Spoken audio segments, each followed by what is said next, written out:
Neste momento, para apresentar o estudo ABECS para a formalização da economia, eu convido ao palco o vice-presidente do Bradesco e presidente da ABECS, Marcelo Noronha.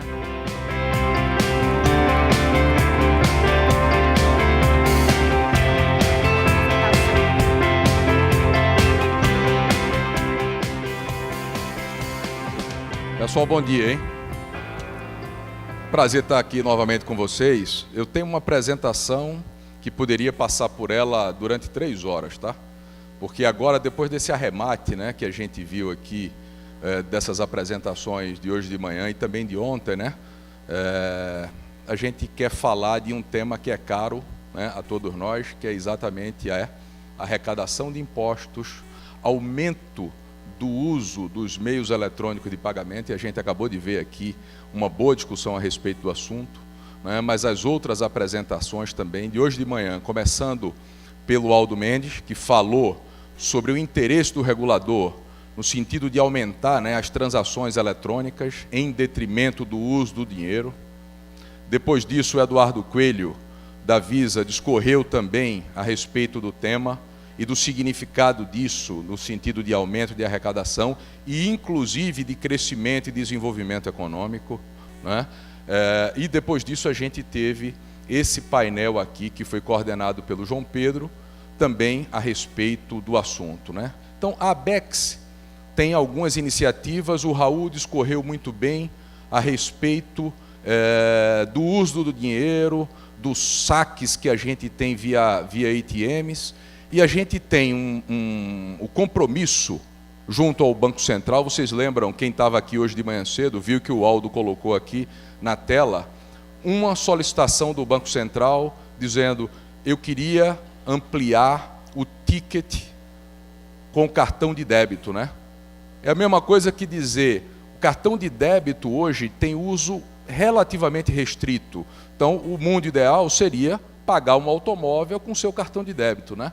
A gente tem alguns desafios aqui, né? O principal desafio é o desafio de fraude, né, relativo a cartão de débito. Mas a gente tem um compromisso com o Banco Central e a ABECS está trabalhando nesse sentido, né? E essa iniciativa, né, ela combina com a iniciativa aqui colocada pelo Raul a respeito da redução do uso do dinheiro, que é um hábito do brasileiro, né?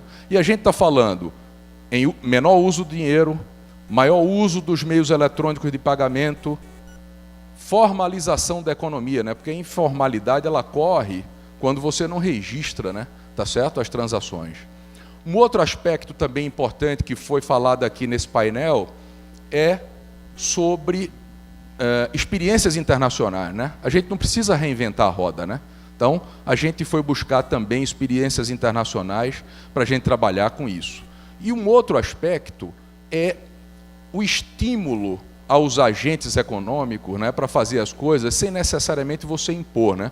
Porque quando a gente impõe determinadas regras, quando a gente impõe determinadas regulações, o que é que acontece? Você causa também resistência do outro lado, né, aos agentes econômicos que procuram se defender de determinadas regras. E o mercado ele reage. E aí eu gosto de brincar para dizer o seguinte: olha, o navio, ele às vezes navega, eu posso sair daqui do Brasil de algum ponto para a África, mas ele pode navegar adernado, né? Tá certo? Porque eu tomei uma decisão equivocada em relação àquela embarcação.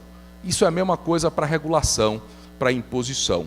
Então, se a gente conseguir estimular os agentes econômicos, né, sem impor, adere quem quer, certamente a gente vai ter um efeito muito mais positivo em relação a qualquer movimento que se faça.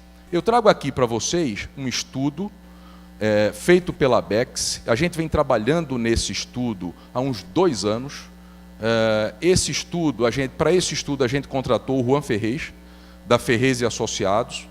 E o Juan foi buscar para a gente esses exemplos bem-sucedidos de estímulo à formalização da economia, né, estimulando o uso dos meios eletrônicos de pagamento em detrimento do uso do dinheiro. A gente viu agora o Martin falar, né, sobre os países nórdicos, que beleza, né? Você está vendo aquele tipo de evento, mas o evento, o que aconteceu com a Coreia do Sul, que também foi falado pelo Oscar aqui, né, é um exemplo sensacional para a gente vai falar um pouco sobre isso. Então, pessoal, olhando para o estudo, a ABECS coloca na mesa agora para uma discussão ampla e a gente vai ter a oportunidade de debater com organismos governamentais. Já tivemos conversando, né, com pessoas do governo a respeito do assunto, mas esse é um debate um pouco mais amplo que a gente tem de fazer, porque a gente quer estimular a formalização da economia e, obviamente, isso vai bater no nosso setor com o aumento das transações eletrônicas de pagamento. Como eu estava dizendo, a gente vem fazendo esse estudo há 2 anos aproximadamente. E se eu fosse discorrer sobre cada item desse estudo, eu ia passar aqui umas 3 horas conversando com vocês. Então não me disponho a fazer isso, nem vocês a escutar, tá certo? O que eu teria a falar a respeito do assunto. É um estudo de mais de 100 páginas. Eu tenho aqui alguns slides que eu vou mostrar para vocês, mas eu vou me atrever, né, a fazer 2 perguntas aqui, tentar falar sobre o assunto, falar de 4 slides e a gente encerrar o assunto. Por quê? Porque esse estudo, a gente preparou, inclusive, uma cartilha, o doutor Ricardo Vieira aqui mandou imprimir, tá certo? Essa cartilha, que ela é bem didática para todo mundo, mas a gente vai disponibilizar essa cartilha por meio eletrônico para todos vocês, para quem quiser, nos próximos dias, dentro do aplicativo daqui do evento da ABECS, é a ABECS CIMEP, que vocês podem baixar no Android ou iOS, tá? Então, pessoal, seguindo adiante, nessa proposta para debate, né, eu não vou discorrer sobre as contribuições da ABECS em relação a outros tópicos, mas a gente levantou algumas perguntas aqui, não tínhamos 2 perguntas somente, tínhamos várias, né? A primeira delas seria essa aqui: seria possível aumentar a formalização da economia por meio do maior uso dos meios eletrônicos de pagamento, elevando assim a arrecadação de impostos sem aumentar alíquotas, com adesão de consumidores e empresas? Numa conversa, alguém me disse: pode, se o principal protagonista for Mandrake, né? Você aumenta a arrecadação de impostos diminuindo a alíquota, né? Tá certo? Como é que isso funciona, né, pessoal? Então, vamos dar uma olhada nesse negócio. Então, essa é a primeira pergunta. E a segunda é: será que a gente consegue aumentar a formalização da economia e incrementar a arrecadação em termos materiais? Será que é possível? Em 6%, apenas com incentivo ao uso, né, dos meios eletrônicos de pagamento? Então, pessoal, a proposta se resume ao seguinte: apesar de ter 100 páginas e todo um racional, a gente também tinha de perguntar o seguinte: qual é o grau de complexidade para você implementar um negócio desse, né? E para discutir. Eu tive um debate num organismo federal a respeito do assunto, e a pergunta foi: qual é o esforço que eu tenho de fazer, né, para conseguir implementar isso? É claro que o esforço não é pequeno, mas o grau de complexidade para a implementação não é tão grande assim, porque se fosse, também não vale a pena você colocar em discussão um negócio desse. Então, o que é que a gente está dizendo, pessoal? A gente precisa, primeiro, estimular consumidores, como já foi falado aqui, e também estabelecimentos comerciais. Então, passa um pouquinho pela nota fiscal paulista, que também existe em outros estados, mas veja, o potencial de você estabelecer uma nota fiscal paulista para aumento de arrecadação, ele é limitado. O governo de São Paulo divulgou que houve um incremento de 2,5 bilhões de reais num ano, e 6 milhões de pessoas aderiram. O potencial de São Paulo era de aproximadamente 18 milhões de pessoas que poderiam aderir a esse sistema aqui, e só falando de ICMS. Então, se você fizer um negócio em âmbito federal, em que a gente tem acesso ao imposto de renda e à renda das pessoas físicas, e estimular as pessoas jurídicas, aí sim, entrando na cadeia de valor, né, da indústria, do comércio, excluindo aqueles setores que têm substituição tributária, aí sim a gente tem o potencial de fazer com que a penetração no consumo das famílias dos meios eletrônicos de pagamento dê um salto significativo no Brasil, que a gente atingiu 30%, e salte para algo como a gente observa na Coreia, que é maior que 60% de penetração. Então, é um lado, estimular o consumidor, não só por meio de um programa parecido com a nota fiscal paulista, que a gente chama de payback, né? Então, você devolver parte daquilo que ele consome diretamente no seu meio eletrônico de pagamento, ou no seu cartão, como um programa de fidelidade. tá certo? Um loyalty program, que a gente vai ver uma discussão a respeito hoje à tarde. E o segundo, com um ajuste na sua declaração de renda anual. Eu já estou contando a história aqui para não me ater, não alongar demais a apresentação, tá, pessoal? E o outro lado da história, que é o segredo da tropicalização das experiências internacionais, que essa equipe econômica liderada pelo Juan trabalhou, é exatamente na pessoa jurídica. Você estimular o setor para não só, na hora dele comprar, ele pagar e a indústria que está vendendo também receber em meio eletrônico, por meio eletrônico de pagamento, e ele também estimular a venda ao consumidor na sua cadeia por meio eletrônico de pagamento, e aí sim a Receita Federal poderia fazer um ajuste na contribuição social sobre lucro líquido, eventualmente no COFINS, e também na declaração de ajuste dessa empresa no final do ano.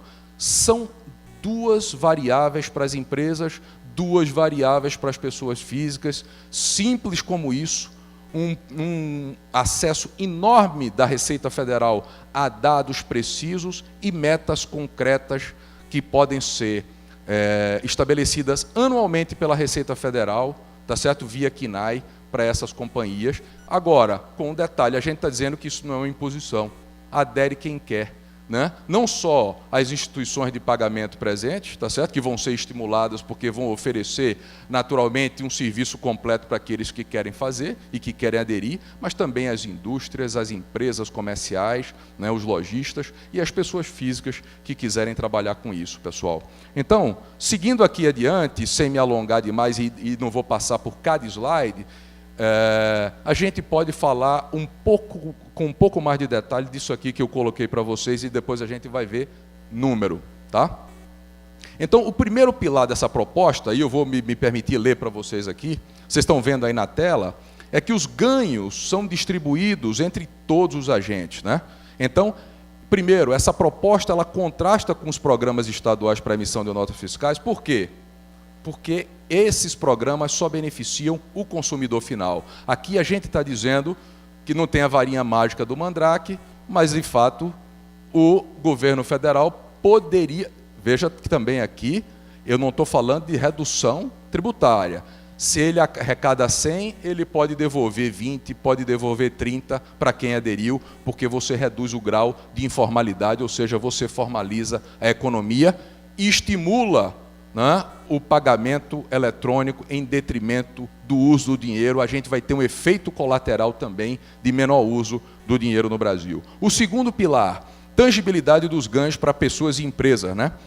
Então, primeiro, os valores devolvidos periodicamente, que eu estou falando aqui do payback, né, desse retorno em cima do teu meio de pagamento, que é o cartão de crédito em particular, mas todos os outros meios eletrônicos também, tá certo? E eles geram o quê? Commitment, né? Tá certo? Dos participantes. E simplicidade de operação no dia a dia, ela obviamente cria uma comunicação positiva, como aliás a gente deve ressaltar em alguns programas estaduais, inclusive na Nota Fiscal Paulista, isso é uma verdade, tá? Incentivos, o terceiro pilar, associados apenas a ganhos de arrecadação. Ou seja, a gente não está dizendo devolva mesmo que você não arrecade, isso não faz sentido para a gente, tá? Então, payback e redução da base de cálculo de imposto de renda apenas se os patamares de formalização forem alcançados. Quer dizer, o próprio governo federal e se governos estaduais e municipais aderirem, tem de estabelecer quais são essas metas para consumidores, né, e para cada um dos setores, e aí sim você começa a devolver se você efetivamente tiver ganho, né? E é um ganho para a sociedade inteira, né? Porque alguém aqui, como eu falei ontem, é a favor... alguém é contra a formalização da economia? Eu não conheço ninguém, né, que seja contra, nem nenhum setor que seja contra a formalização da economia. O quarto pilar, os incentivos desenhados, eles vão gerar um efeito sucção. Bom, isso aí é do pessoal que trabalha com microeconomia, tá certo? O Juan, né, que deu uma trabalhada grande nesse tema, está dizendo o seguinte: se você estabelecer para um setor, por exemplo, que ele tem de ter 70% das suas compras, né, um lojista, e 70% das suas vendas pagas por meio eletrônico, o que é que acontece? Se ele já tiver num patamar de 60, esse fenômeno aconteceu, né, Juan? Em outros países, o que é que acontece? Ele rapidamente promove essa mudança de patamar dos meios eletrônicos de pagamento, e aí sim você tem um efeito multiplicador, porque você traz com você ou o seu comprador, ou o seu fornecedor e o seu cliente também, porque você está induzindo o pagamento e a venda por meio eletrônico de pagamento. Então você gera um efeito em cadeia brutal, que foi o que aconteceu na Coreia, né? E depois, esse último tópico, né? A simplicidade e discricionariedade na adesão do programa, que está dito aqui para vocês também, o que facilita a adesão e a implementação, tá certo? Isso vai gerar, naturalmente, confiança no negócio, tá, pessoal? O outro tópico que eu falei, né, eu já vou indo para o final, daqui a pouco falo de número, porque é curioso de se ver, qual é o grau de complexidade de implementação disso, pessoal? A gente não precisa mudar a Constituição, né, Juan? Não precisa fazer determinados esforços. Basicamente, tem uma proposta tropicalizada que a gente poderia trabalhar com os organismos governamentais, com o Congresso Nacional, para mudanças em leis ordinárias, né, que tratam de contribuições e tributos. A Receita Federal determinaria para cada CNAE, que vocês sabem exatamente o que é, para cada faixa de renda e para cada faixa de rendimento de pessoa física, metas mínimas, eu falei agora de 70%. O ano que vem a Receita pode mudar, é isso que acontece hoje na Coreia. A Coreia determina o valor para você, pessoa física, fazer o ajuste na sua declaração anual de imposto de renda esse ano vai ser de X. Se você cumpriu com esse objetivo, você tem o direito de fazer esse ajuste até esse patamar. Né? Para o setor de vidros, o que acontece é isso. Esse é o patamar mínimo, tá certo, de pagamentos e de compras que você tem de estabelecer.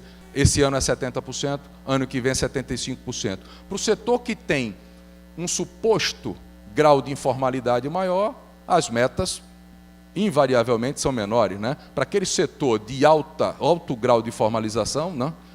As metas certamente são maiores, né? E por fim, a Receita Federal tem que determinar naturalmente os incentivos que as partes receberiam, que na realidade é o seguinte: eu arrecado 100 e vou devolver uma proporção disso para a sociedade, para que todo mundo esteja estimulado e a gente aumentar a arrecadação, e o efeito é positivo para a sociedade inteira e naturalmente para os meios eletrônicos de pagamento também, que tem a capacidade de estabelecer isso. Lembrando, não se trata de substituição tributária, tá certo? Não é isso aqui que a gente está propondo, nem discutindo, né? Pessoal, eu vou pular aqui, né? Já falei aqui que o varejista acompanha apenas 2 metas, não tem complexidade na implementação, e a Receita, ainda assim, receberá informação sistematizada de compra e venda, com identificação de contribuintes. Então tem um negócio aqui sensacional que pode ser feito, e eu vou passar por isso, vocês vão receber. Não vou falar desses aspectos aqui de informalidade, tudo isso vai estar no material que vocês vão estar recebendo. A proposta da ABECS, tá certo? Ela é inovadora porque a gente está tropicalizando experiências que foram feitas lá fora, e vale aqui ressaltar o seguinte, pessoal: esse negócio vale para qualquer sistema tributário? A resposta é sim, né? O sistema tributário brasileiro, ele é complexo, mas vale para ele? Vale. Se ele for mais simples, vale? Vale.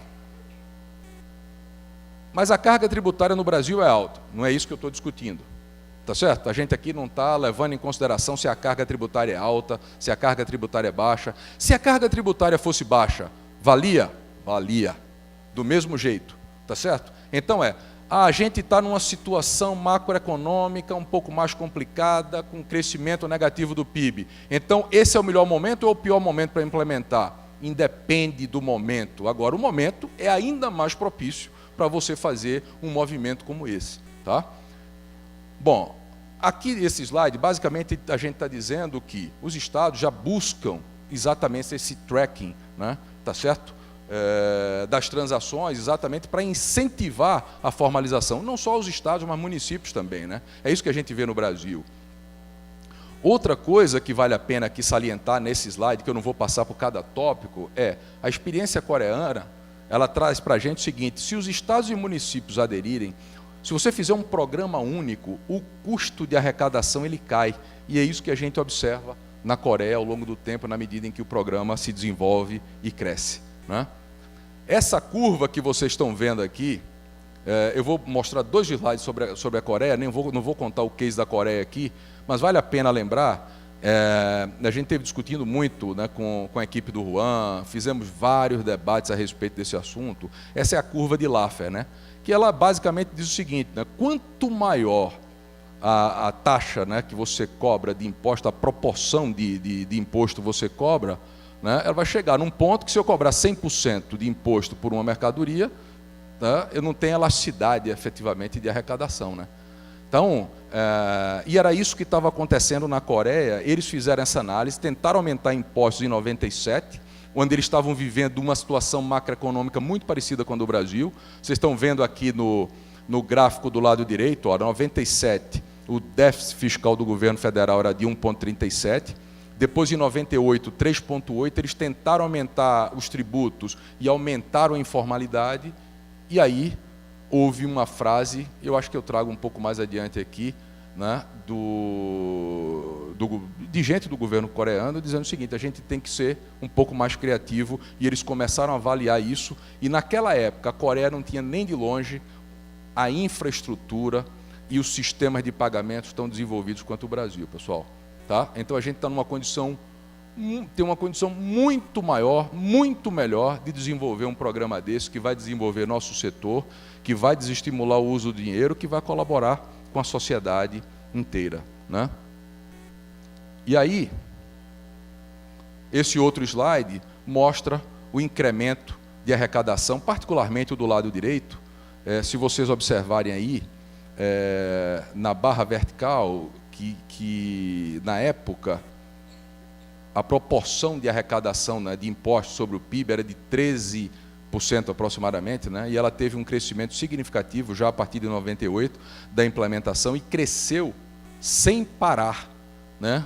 Tem, obviamente, se você olhar o histórico, tem um desenvolvimento econômico da Coreia, mas o fato é que eles cresceram pelo menos 1% do PIB num período de 3 anos aproximadamente, se não me falha aqui a memória, né, em arrecadação. Então, o potencial que a gente tem no Brasil é enorme do ponto de vista de valores aqui, e obviamente que está ali no rodapé, vocês devem ter visto, a Coreia hoje tem um índice de penetração no consumo das famílias com meios eletrônicos de pagamento superior a 60%. Já falei aqui do exemplo, né, da infraestrutura do Brasil, não vou parar aqui nesse slide. Então, pessoal, está aqui o número para vocês. Olha, no 3º ano, segundo estimativas aqui do Dr. Juan Ferrez, né, e a gente discutiu também com a Price, inclusive, validando o número, né, o Oscar estava aqui, falou um pouco a respeito do assunto. O potencial que a gente tem de arrecadação sem governos estaduais, sem governo municipal no Brasil, no 3º ano de implementação de um programa full, é algo em torno, né, sempre valores aproximados, porque são estimativas, né, entre 44 e 72 bilhões de reais. Pessoal, é muito dinheiro que a gente tem aqui para arrecadar, reduzindo a alíquota, né? Vamos pensar de novo? Reduzindo a alíquota. Aqui não tem, ninguém está impondo nada, adere quem quer, você pode reduzir a alíquota de contribuição social sobre lucro líquido ou COFINS, numa determinada proporção, e você pode devolver parte dos impostos pagos à pessoa física. Só por quê? Porque você está formalizando a economia. Será que tem algum grau de informalidade no Brasil? Não dá para tapar o sol com a peneira, né? A gente sabe que sim, né? Tá certo? Então a gente não está entrando no mérito de que agora todo mundo tem de aderir. Não. Esse é o potencial, né? Aqui estão números, todos detalhados, que eu não vou entrar agora, a não ser que vocês queiram. Se quiserem ficar aqui mais 1 hora, a gente passa por essa tabela, passa pela próxima tabela, como é que a gente chega nos números, e tem um estudo completo a respeito do assunto, né? E aqui, uma estimativa, se a gente conseguisse fazer em torno de 70 bilhões, a gente poderia ter uma arrecadação, um impacto fiscal líquido de mais de 50 bilhões, admitindo que o governo federal devolveria aproximadamente 30% do benefício da arrecadação adicional para pessoas físicas e empresas nesse período, tá? Isso equivale a 6% da arrecadação federal, como eu falei no início da apresentação, né? e uma redução da informalidade de forma significativa, né? E a gente estima também que, se governos estaduais aderirem e governos municipais, a gente pode ter um impacto significativo nesses montantes arrecadados de 15 e 30 bilhões de reais, como vocês estão vendo aí, né? Olha, e aqui o discurso, ó, nesse box, vocês podem olhar lá, o cenário do país, isso não é o discurso, era um dos discursos, foi o cenário do país lá na Coreia, tá? 97, 98. O cenário do país exigia criatividade para reverter quadro de retração econômica e aumento do déficit fiscal. Então cabe, né, pensar a respeito, né, pessoal, pelo menos refletir, o estudo está na mesa, né, e aqui a proposta da ABECS busca exatamente isso que está na tela de vocês, aumentando a equidade tributária e criando um ambiente de negócio mais saudável para investimentos do ponto de vista competitivo. Novamente, trata-se de um programa voluntário, a gente não está aqui sugerindo que haja uma regulação, impondo absolutamente nada, não é isso. A gente está dizendo que quer sugerir que o governo federal estimule estabelecimentos comerciais e pessoas físicas. Isso pode resultar no aumento da arrecadação e no aumento da formalização e tornar mais justo. A equidade tributária é isso, né? Quer dizer, alguém está pagando, se alguém não está pagando, não é justo com quem está pagando, né? Bom, pessoal, último slide, só para dizer que a gente está propondo isso não com base numa ideia mirabolante, que poderia, né, ter sido idealizada ali pelo Juan, que está sentado aqui com a gente, que fez um bom trabalho a respeito do assunto. Obrigado, viu, Juan, pelo empenho da tua equipe, né, para estudar tudo isso, trazer embasamento, ser questionado, voltar, estudar novamente, trazer todo esse embasamento, que começou com um estudo lá atrás, que foi apresentado pela Visa, que tinha uma correlação direta entre aumento dos meios eletrônicos de pagamento e arrecadação de impostos, né? É óbvio, isso aqui a gente foi perguntar como é que a gente traz uma proposta verdadeira, factível, para apresentar à sociedade brasileira e estimular o crescimento dos meios eletrônicos de pagamento. Então, a gente aqui não reinventou a roda, a gente foi estudar outros mercados, a proposta está na mesa, é uma proposta para todo mundo debater, tá certo? Vocês vão receber, quem quiser, vai poder baixar toda essa cartilha que é didática nos próximos dias. A Andréa vai falar como é que vocês vão poder, naturalmente, baixar isso aqui no aplicativo da ABECS. Pessoal, obrigado pela paciência de vocês, tá certo? Essa é uma proposta ambiciosa da ABECS, a gente vai estar conversando com o governo, Banco Central também a gente já conversou um pouco a respeito, mas está entregando um material definitivo para eles. Eu espero que vocês tenham também um bom evento hoje à tarde, né? A Andréa vai assumir agora para falar para vocês e a gente vai continuar nosso debate, lembrando que hoje à tarde a gente tem um encerramento novamente com outro regulador, o doutor Otávio Damaso. Ok? Obrigado, gente. Obrigada, Marcelo. Posso pedir uma gentileza? Fazer uma foto, outra foto para nós, por favor. Uma foto oficial.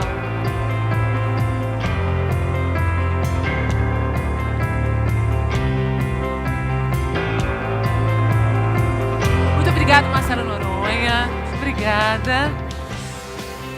Então, como o Marcelo acabou de dizer, eu vou explicar. Para você ter acesso à cartilha, a proposta de incentivo à formalização da economia brasileira na versão digital, então acessem o aplicativo do Congresso. Lá você se cadastra no ícone conteúdo do evento, informa o seu nome, e-mail e empresa, e você receberá essa cartilha digital em até semana que vem. Eu gostaria de pedir, por gentileza, aqueles que fizeram uso do aparelho de tradução simultânea, devolver na saída das plenárias agora. Nós vamos fazer uma pausa para o almoço, retornamos às 14 horas aqui para a próxima sessão. E, por favor, também pedimos a gentileza que levem todos os seus pertences da sala. Nós não nos responsabilizamos pelos itens que forem eventualmente deixados aqui. Então, um bom almoço a todos e até às 14 horas.